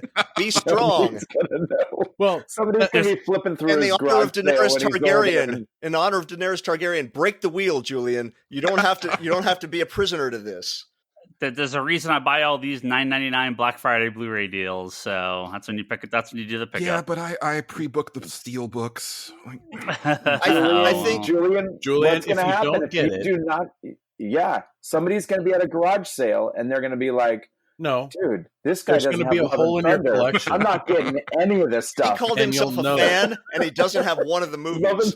He doesn't have Love and Thunder. This is the best one. Well, see, Julian, when you have Make to go good for points. the rewatch, when you have to go for the full Marvel rewatch, you're going to run into Ryan Higgins' problem of having to buy an overly priced copy Julian, of a shitty version of a movie. you Julian, hate. do not make my mistake. The most money I have paid for an Oh, this is MCU movie. Hold on. Keep going. The most money I have paid for an MCU movie is the original pressing of Iron Yes. Man 3 on Blu-ray. No. Because I remember that. I despise the reissue covers, those really bad covers that they've done. I want my Blu-ray covers to be the movie. This is poster better than anything covers. in Love and Thunder. You're welcome, Kevin. You You are paid, fucking like, welcome. I think I paid full You did. retail, like You paid, like, $39.99 or It was something like like that. $32.99 or something. And Or something. you bitched Just- about it so hard. You're like, Thank I you, have to Zeus. fucking Thank buy you, this. Zeus. So what you're telling Do me not is that I make should my go mistake. ahead and go on eBay and buy the steel book of Spider-Man No Way Home from the scalpers because it went on pre-order like the week after the movie came out, and I didn't realize that it was happening that early. And It's immediate now. Yeah. It's immediate. Yeah. I avoid the steelbooks. I don't like them. So But Yeah, do Julian, not make you will my have mistake. a hole in your collection, which will be a small hole in your soul. And then you will have to suffer like Ryan has suffered and get the worst one you pay the at price. full price. Wait, you Literally guys, I pay have the one price. question for everybody. Well, one final comment and then a final question, and then I'll have to bounce. I think to sum up, like my big problem is I want you guys to imagine the next Captain America movie, the Sam Wilson one, whenever that's coming out. He is Captain America. by I the know, way. but imagine in the movie a time portal opens and World War II Steve Rogers comes and is fighting alongside Sam Wilson. You'd be like, wait, the Steve Rogers story wrapped up. We got the end of that. There's no reason Right. for him to be here. yeah, That's Chris Hemsworth for me in this. There's no reason. Tony Stark got his ending. Thor got his ending. Cap got his ending. Oh, actually, no, wait, never mind. Bringing it back. And so it just never, the movie kept tripping over itself for me. And that's ultimately what brought it down. Well, But a legit question for everybody, because after that Hercules scene, I'm like, okay, done, out. What did I miss at the end of the credits? Jane just went to Oh. Valhalla, and she was there with Heimdall. Yeah. Like, that's it. Oh, I didn't stay for the entire credits. yeah. Julian. She That's what I was talking about. Like, it's going to tie up in a happy ending. I was not so fucking mad. around. yeah, she just Julian just comes- left mad. she just sort of reappears, and she's like there, and Heimdall walks up. He's like, "Welcome to Valhalla," and like that was it. You're like, okay. When we walked out, Leanne was like, "No, they had to show that for the dummies that don't understand the thing she said 5 minutes ago." Well, the funny Before part, she was the funny they were part going to about this Valhalla. was she didn't die in battle. She survived the battle with Gore and died afterwards, but yeah. still made it to Valhalla. So that's And, even well- more of a shitty joke to Sith. Brock, Sith- as long as we're yeah. going down that path, I think also Jane is not a believer in the Norse religion, so she wouldn't go to Valhalla. But because of Mjolnir, like she believed Yeah, that. So She's a- because she's if I a- picked up Excalibur, then I would go to the. Yeah, you would go to Okay, wherever. got you. Yeah, All right. yeah. They said she's an Asgardian now because Well, she took on the role of Thor. One of my so. biggest problems with the movie itself is that why didn't Thor take Mjolnir at the end? He does. No, he doesn't. He only has a lightning bolt. No, he has Mjolnir. You mean, when he well, goes at the out with very little end, he's kid. got them both. He gives Stormbreaker to the girl, and he Yeah. has Yeah. Mjolnir. Yeah, Yeah, but yeah. no, Yeah, he has a- like Mjolnir stays with Jane when When she's in she- the hospital. Yeah, and he but goes he has with the it at lightning end. bolt and just the lightning bolt. He doesn't go with Mjolnir. Oh, I see what you mean. Yeah, And maybe it's like, he felt why that. didn't you just take Mjolnir? Like, maybe he felt that it was hers at that point, right? Like, yeah, but it's one of those things where it's like, that's something I'm like, you didn't really tie it up in the sense of like the axe is mad and the hammer is there, but it's like we need to work together, and you just kind of left it, and I'm like, we didn't even talk about that crap. You know, a little the personification of the weapons items, baby. Like Doctor Strange's cape. I'm fine with Doctor Strange's cape. I am completely fine. It's like the carpet in Aladdin. I'm fine with it. Yeah, a little much, but it's okay. But I think with Scott, do make sure you. Sorry, Scott and Kevin are leaving. Thank you for saying, Scott. Just make sure you leave Zencaster on. Good talking to you guys. It was a lot of fun. Julian, it was fun. You can close it when you wake up in the morning. Keep ranting. I'll listen to it when you guys are on the other side. I'm sure it's only an hour and 25 minutes, so we haven't even hit the runtime of the movie yet. So we got Julian, you got another half hour to talk. So Julian's ready to hit the runtime, baby. Our guys have got to work. Actually, have to work in the morning earlier or getting up. Good night.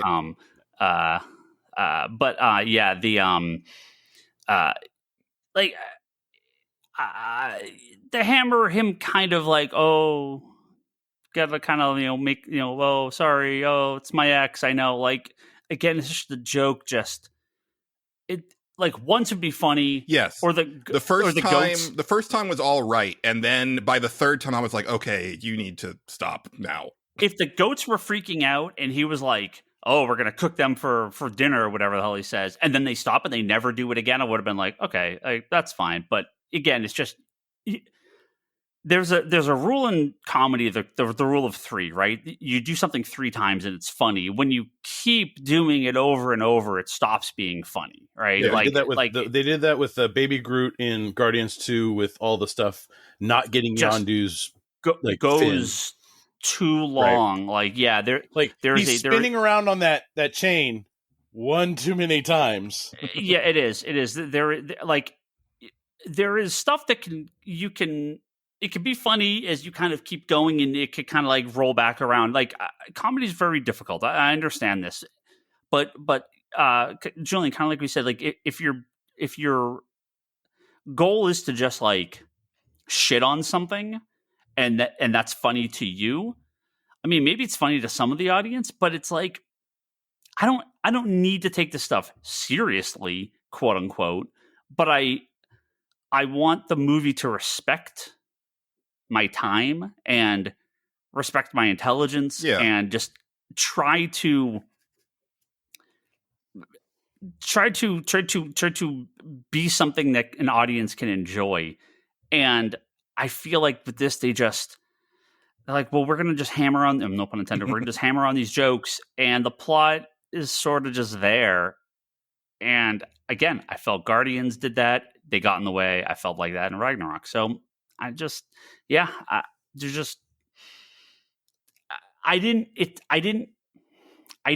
hate this the way I hated like Iron Man 3, where I felt like this is a crazy bait and switch in the plot, and you've intentionally lied to us through half this movie, and you've basically ruined your villain.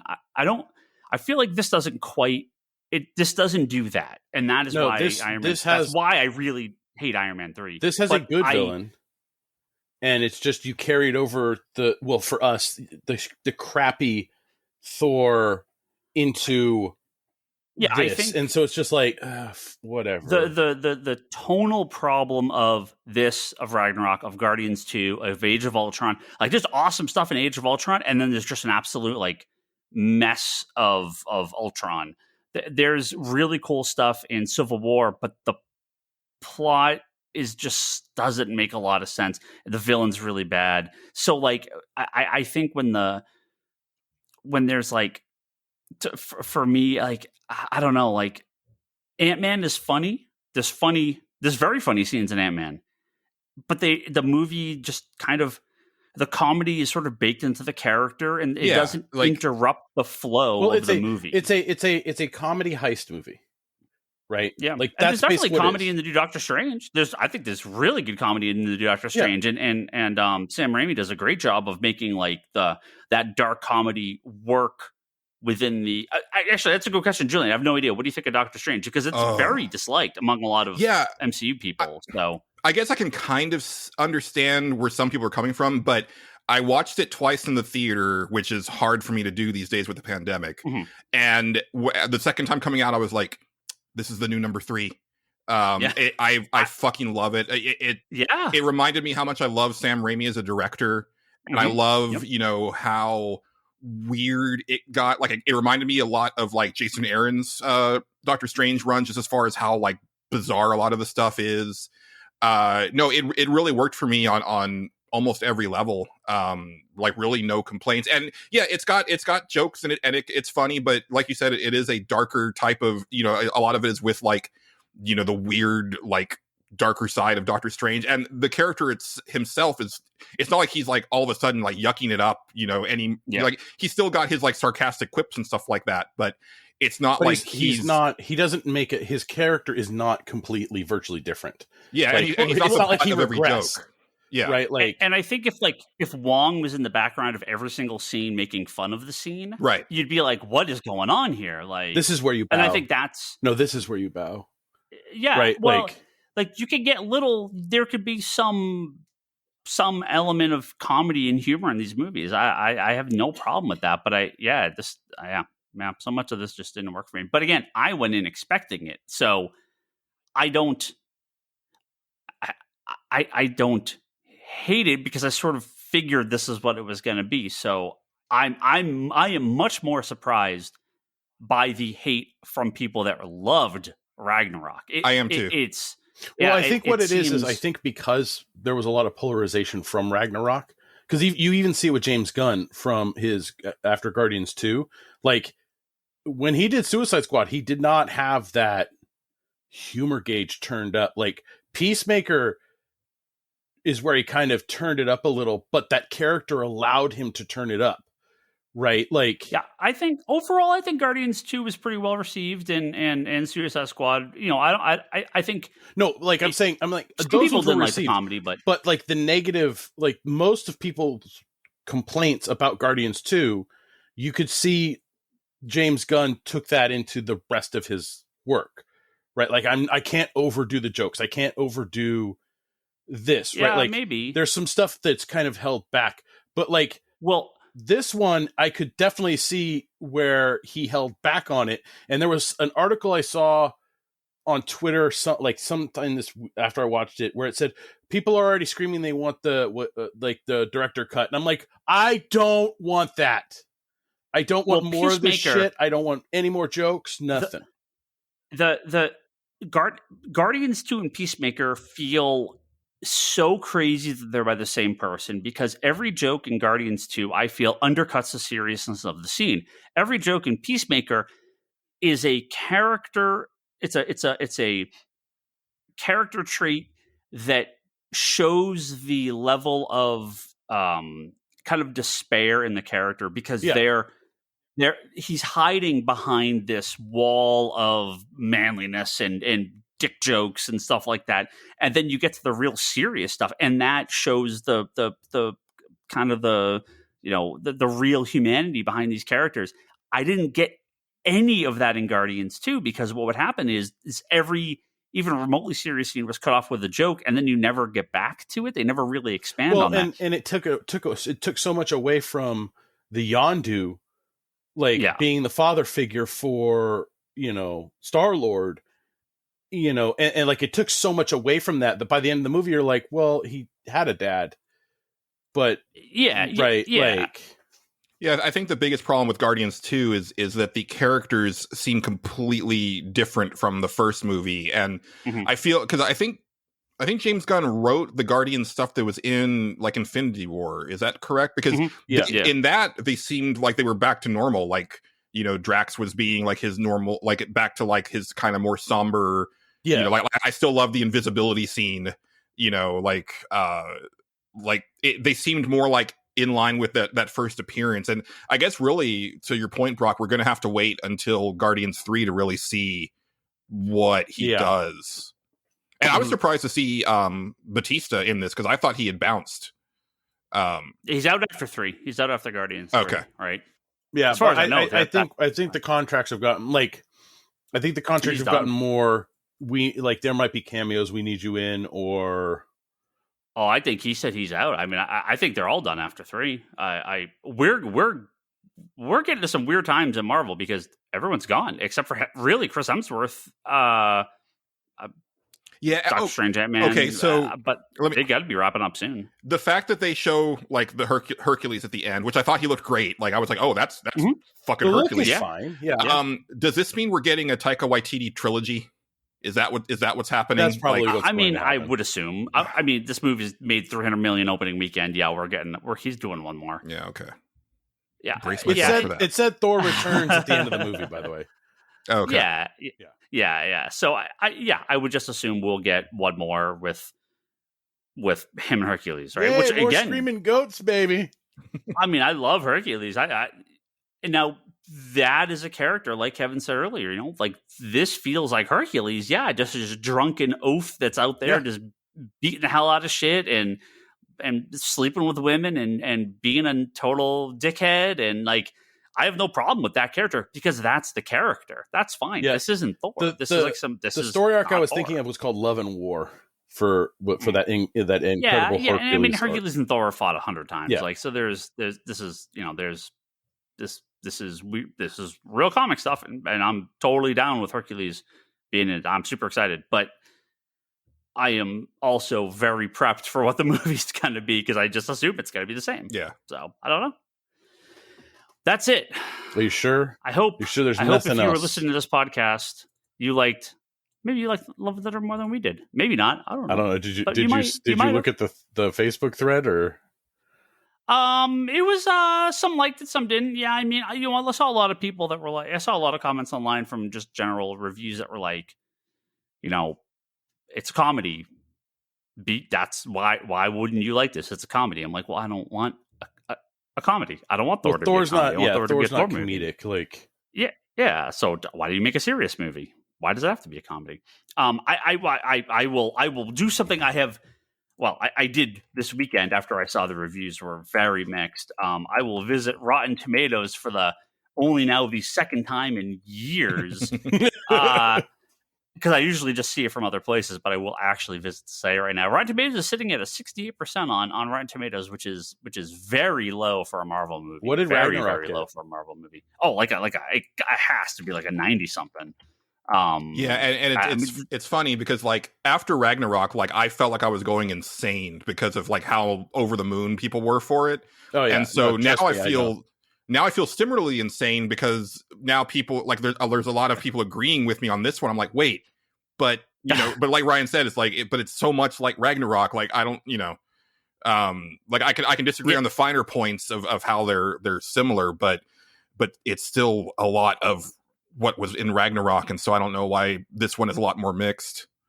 I mean, we live in a bizarre world where Love and Thunder is a 68%, Doctor Strange is a 74%, Moon Knight has an 86%.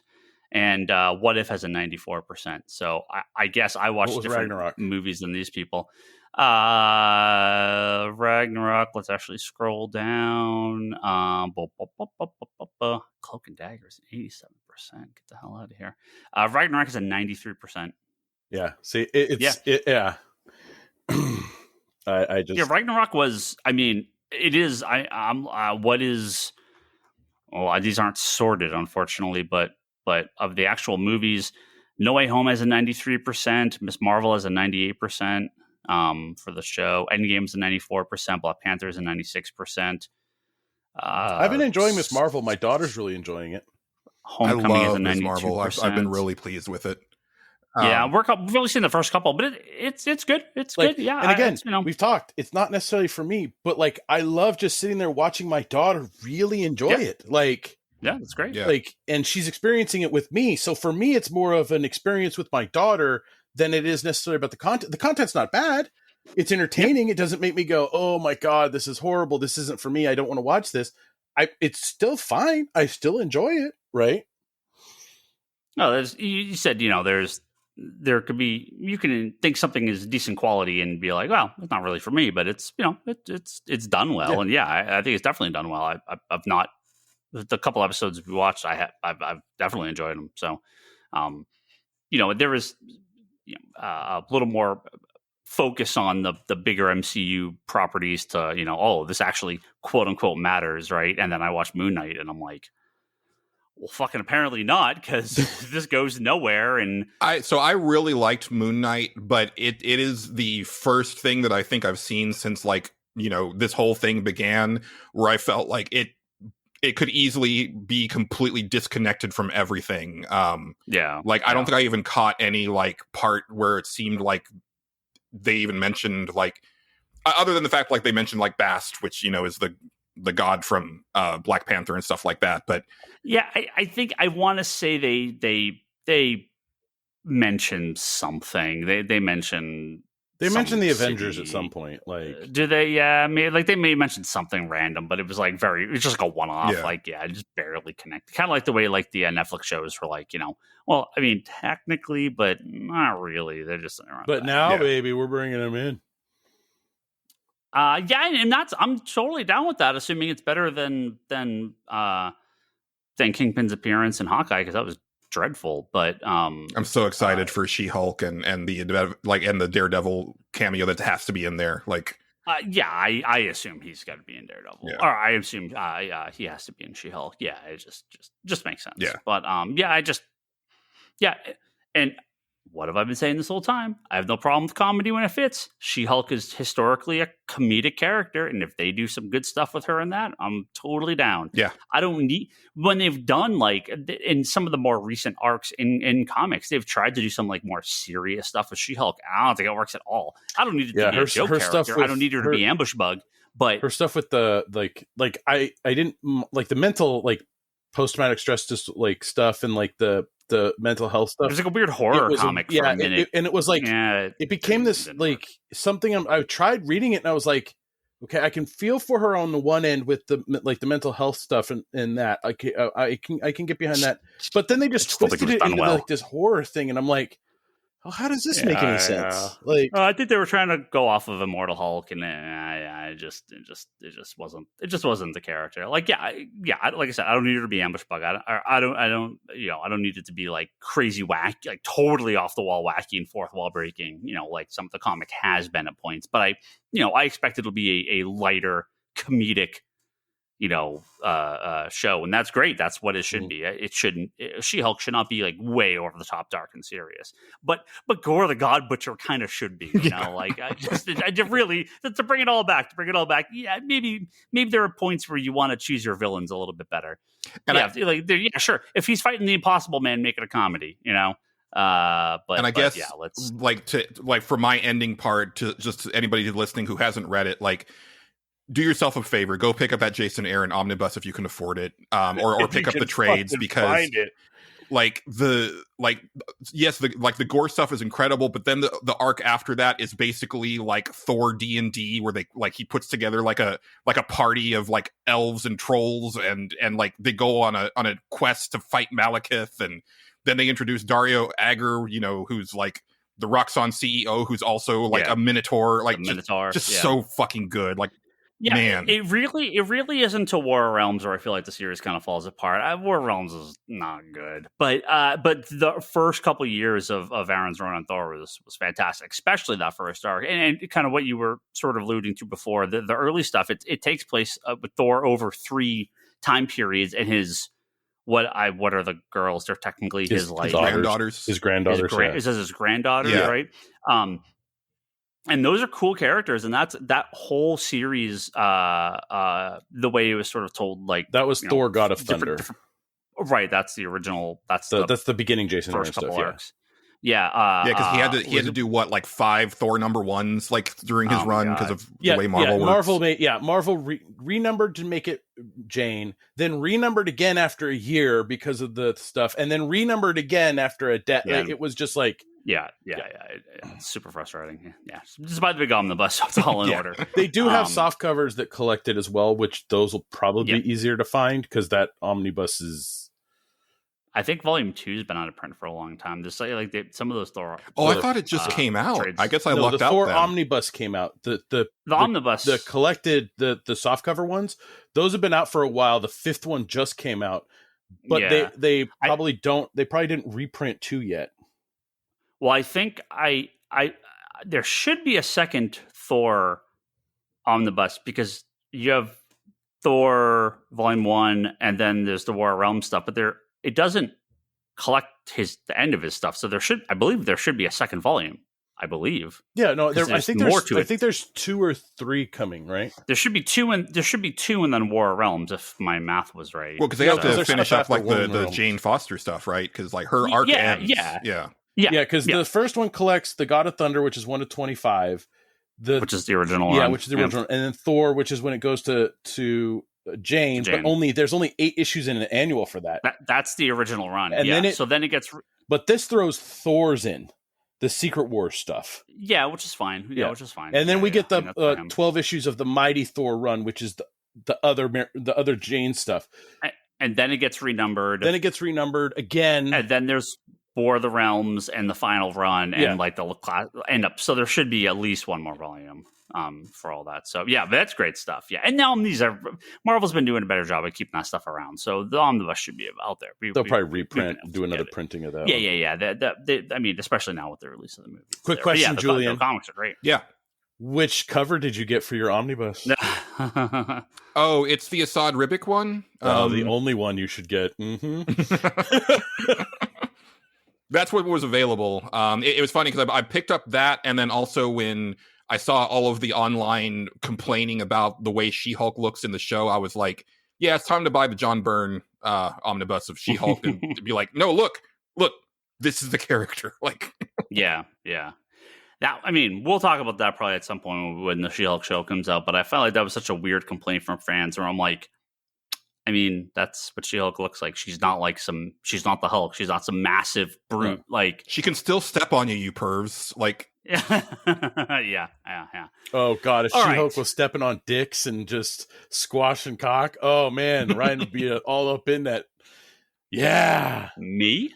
Well, yeah, anything that happens in the groin area, like scissors in the groin area, or stepping on the groin area. That's just when Titans do it. That's just when Titans do it, not no one else. So Starfire does it. It's fine. I don't want it to happen. I think it's funny when it happens to other people. That's your mistake. That's your mistake. All right, that is it, Julian. Thank you very much for joining us. Yes, thank you for having me. Yep, and Scott and Kevin, thank you guys too for being. So, can he do his own plug? Feisty opinions. Should he do his own plug? Yeah, we'll get to that. Well, yeah, why don't you do your plugs first, and then we'll get to our regular outro. Yeah, well, it's been a while, so if people haven't heard me on the show, I host the Nerds Without Pants video game podcast, and we actually, as of Tuesday, July 12th, we are celebrating 10 years. Congrats. Which is insane to say, that we've been doing this little bitty game show for a long time, and it's listener interactive, and we have a lot of fun there. I have a new co-host now, Justin, who is incredible. And since he's been on, the show has now ballooned to regularly being over 3 hours long. But it's a really fun 3 hours. So if you want us to entertain you for a good chunk of your workday, please check out Nerds Without Pants. You can find us on most podcast apps. You can also go to pixelbit.com and listen to it directly there. And that's pixlbit.com. Fantastic. That should be if you ever do a Horizon Forbidden West or Horizon review, put me on, please. Oh yeah, that might be a good idea. I just finished it. You just finished it? Yeah, and I'm waiting for Justin to play it, or at least like if he decides to just watch it. Because I've got things that I want to say about, because that it goes in a lot of the places that I wanted it to go. Mm-hmm. And I do need to talk about it, and I do want to do a spoiler cast, but I'm just kind of waiting on Justin. Well, I am down for that. Definitely, I'll hook you up. I have 100% of the first one. I am going to 100% this one. I tapped out at 60-something%. I finally just powered through to the end. And... Oh, I 100% it.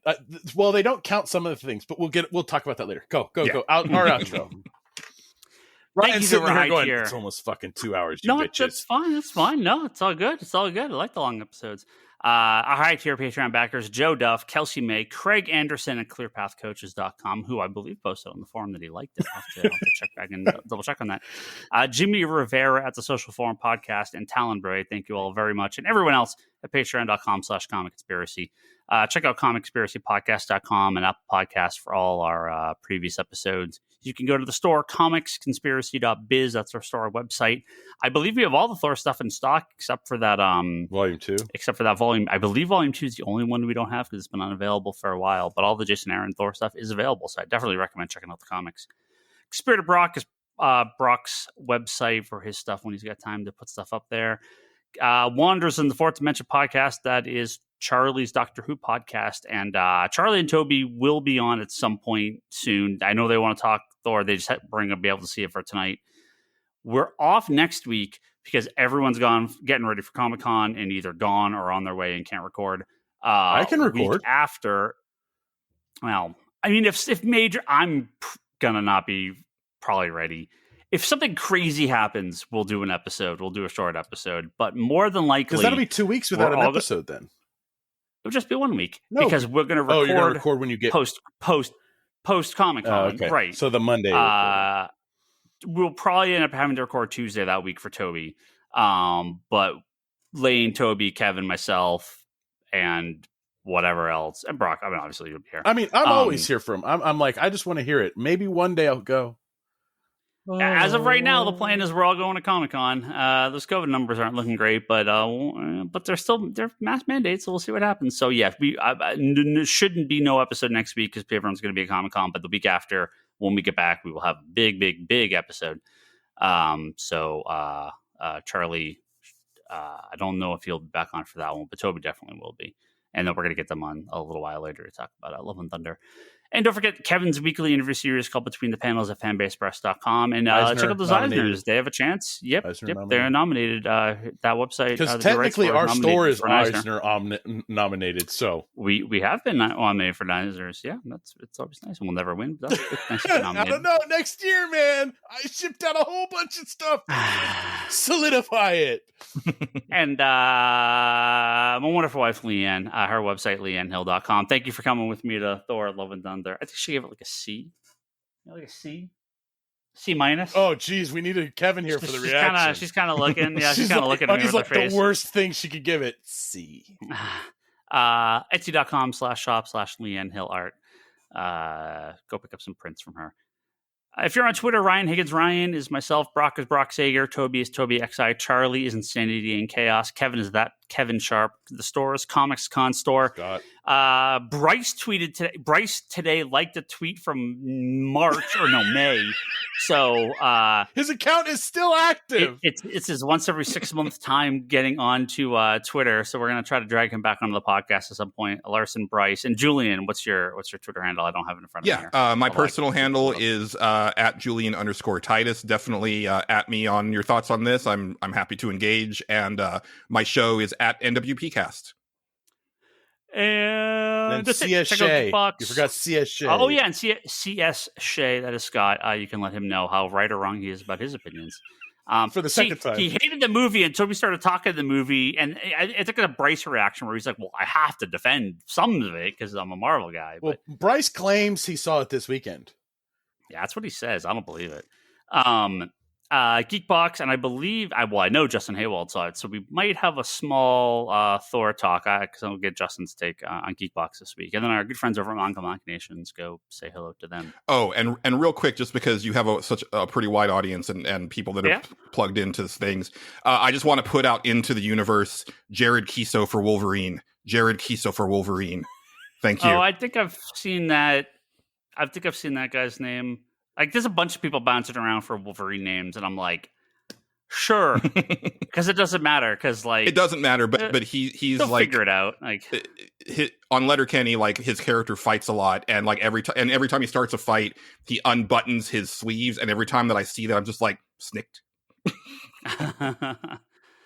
If you're at Comic-Con, find myself and Kevin and Toby and Lane. We'll be around. I don't know where. I have no idea what I'm doing. You're asking people to hunt you down is what you're doing. I mean, if you see me, say hello. I'll be wandering around most of the time. I have no plans. I have like two. I'm supposed to have a couple things. Most of them are still happening, but it's a bunch of like. I mean, I guess maybe there's going to be a thing. Oh, DC doesn't have a booth. Oh, never mind. Oh, Dark Horse is out. So like, I don't know. We're like a week and a half from Comic. Or not even a week and a half. We're like just shy of a week from Comic Con, and like still nobody knows what they're doing. So it's a week and a half, man. Well, it's only Wednesday. The 10th. It's almost Monday. It starts a week from Wednesday, and it's almost Monday. So like it's like 9 days from now. Are you ready? Are you prepared? Oh, I'm fine. Whatever. Yeah, I'm just gonna go walk around. Like I got nothing to do. Like, well, I have some things I have to do, and then the rest of the time I'm like, cool. The Tom King panel and the Dark Crisis panel are literally when I'm in the air flying in, and then when I land going to my hotel. So like they're back to back Thursday morning when I get there. So I'm like, well, the two panels I really wanted to go to, I can't go to. So now I really have nothing to do. Well, you just got to track Tom down and have some drinks with him.